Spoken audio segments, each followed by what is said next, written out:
Ayan. So ito ha, ito yung bagong ano. Mas malaki po ito kaysa doon sa una. Ito panglaban na ito sa bagyo, panglaban sa alon, basta lahat na po at panglaban sa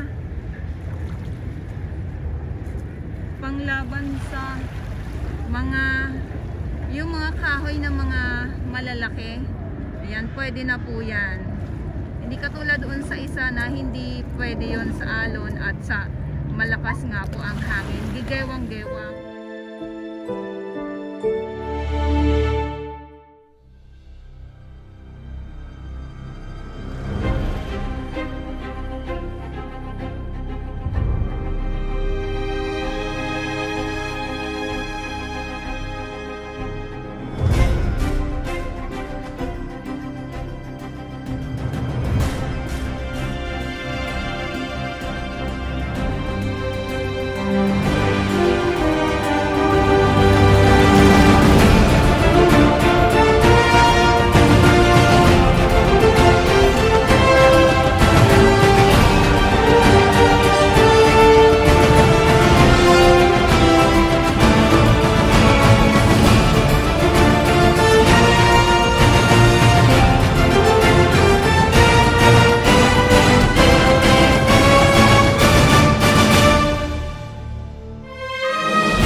Yes, good morning po sa inyong lahat. Manila Bay Dolomites po tayo. At ngayon ay December 8, 2023. Ito yung ating panahon ng kalangitan, asul na asul. At ngayon ay Friday. Good morning po sa inyong lahat. At sa mga baguhan, yes, welcome sa channel Miss Jelani Dora Bas. Mahalin po ako ng buong buo. Yun ay hindi galing sa itlong ng mais garos buwan. At ito yung ating karagatan.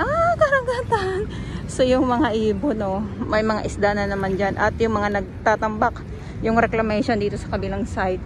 Ayan na nga. Ang linaw. Grabe. Sobrang linaw ngayon ng dagat. Ayan Manila Bay Dolomites. At syempre maraming salamat sa ating mga Manila Bay Warriors, Estero Rangers ng DENR, MMDA, DPS Mandaragat. Doon po sa Manila Yacht Club. At ito yung ating view dito mismo sa loob ng Dolomites.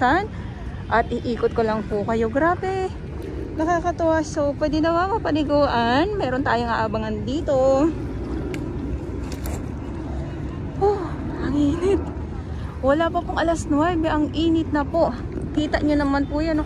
Ang sarap magtampisaw. Gawa ng sobrang linaw. Wow. At yung langit si kuya, may tinuturo na si kuya. Ayan yung ating view. Tirik na tirik. Tingnan nyo naman kung gaano katapang ang araw.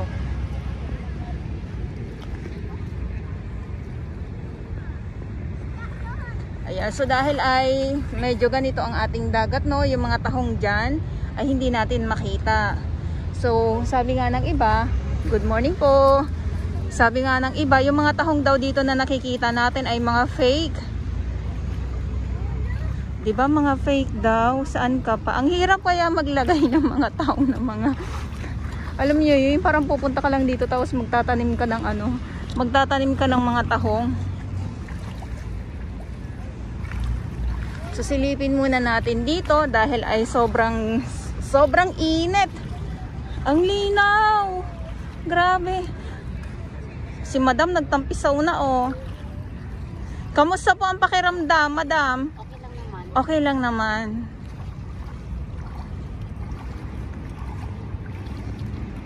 Si tatay mapapatampisaw din ito. Ayan, oh, di ba? Grabe naman ito. Ang linaw-linaw. O sabi na, hindi ako nagkamali. Magtatampisaw na si tatay. Kasi yung dagat talaga ay ano yan, gamot. Gamot daw yan sa mga masasakit, ang mga talampakan, yung mga ganyan. Kulang na lang po talaga dito ay mapaliguan itong Dolomite Beach. Ano? At yun ang abangan natin. Kasi kahapon, yung Dolomite Pebbles ay, eto, kinakalat muli, no? Tuwing Thursday, yan ang abangan natin dahil ay pinapatag po muli.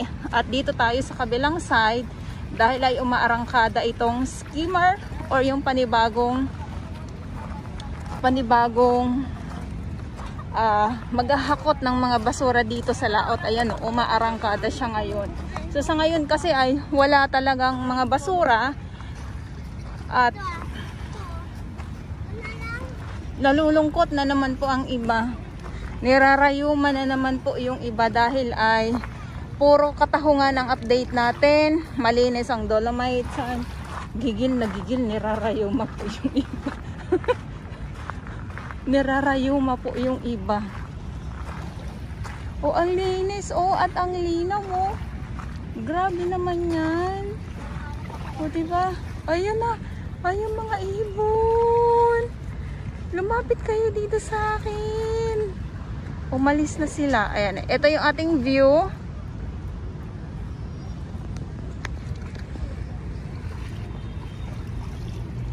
Ayan ha.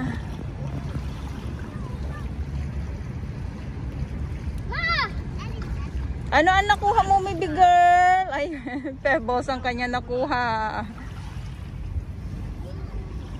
Ayan, ipakita ko lang po sa inyo yung itong skimmer or bagong kagamitan na maghahakot ng basura dito. Pero sa ngayon kasi walang hahakutin kasi kita nyo naman po yan, no, ang linaw at walang basura po. Parang pupwesto lang or tinetesting nila ito. Yan sa ating mga viewers. Kasi wala naman pong basura eh. So, maarangkada oh. Maarangkada ang panibagong kasangga ng ating DPS Mandaragat, Stero Rangers ng DNR, MMDA. Ayan, para naman po kayo ma-update.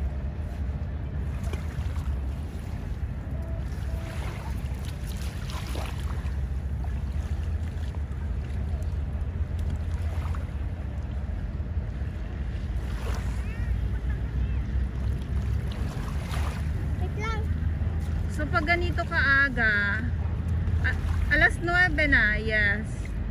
Eto na nga po, no, ganitong oras nagsisimula na yung hapdi sa balat. Mainit na po. Mainit na.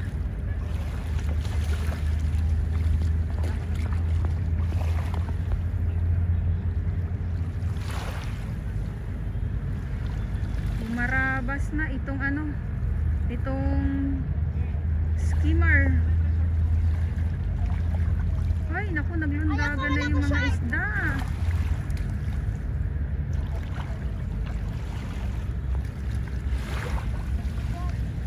Grabe, ang linaw talaga. Natutuwa ako kasi sobrang linaw ng dagat ngayon. Hinahabol sila ng hinahabol itong skimmer ng mga ibon. Ayan o.